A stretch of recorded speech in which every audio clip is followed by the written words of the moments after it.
First തന്നെ കണ്ടോളി, ഇതാണ് ഞാൻ ഉദ്ദേശിച്ച സാധനം. അപ്പോൾ hello, welcome to yellow Bani.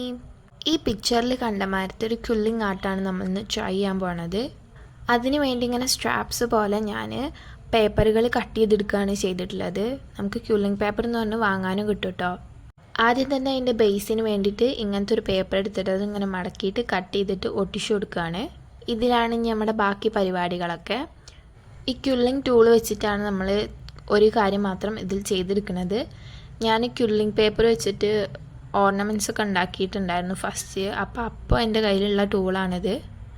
ആദ്യം ഇലയ്ക്ക് വേണ്ടി ചെറിയ സ്റ്റാപ്പുകൾ മടക്കി ഇങ്ങനെ ഒട്ടിച്ചെടുക്കുന്നുണ്ട്. അതിന് ശേഷം ഒരു ക്വില്ലിംഗ് ടൂൾ വെച്ചിട്ട് ഇങ്ങനെ ചെയ്തിട്ട് ഒരു യെല്ലോവും ചെയ്തെടുക്കുന്നുണ്ട്. പിന്നെ ഇതളുകൾക്ക് വേണ്ടി വൈറ്റ് വെച്ചിട്ടും ചെയ്തെടുക്കുന്നുണ്ട്. ഒന്ന് പശ വെച്ചിട്ട് ഞാൻ യെല്ലോയും പിന്നെ ഫ്ലവറിന് വേണ്ടിയുള്ള സാധനങ്ങളൊക്കെ അറേഞ്ച് ചെയ്ത് ഒട്ടിച്ചു കൊടുക്കുന്നുണ്ട്. കണ്ടപ്പോൾ ഞാൻ വെച്ച് നല്ല എളുപ്പമാവുന്നത്, പക്ഷെ ഒരു എളുപ്പമില്ല. ഞാൻ ഉദ്ദേശിച്ച മാതിരി ഒന്നും അത് വരുന്നുണ്ടായിരുന്നില്ല. ഏറെക്കുറെ എൻ്റെ ഒരു ഇതിൽ ഇങ്ങനെ ചെയ്തെടുത്തിട്ടുണ്ട്. അപ്പോൾ അത്രയാണ് ഇന്നത്തെ വീഡിയോ. ഒന്നും കൂടെ പ്രാക്ടീസ് ചെയ്തിട്ട് ഇതേമാതിരത്തെ വേറെ ആയിട്ട് ഞാൻ വരാം. Thanks for watching.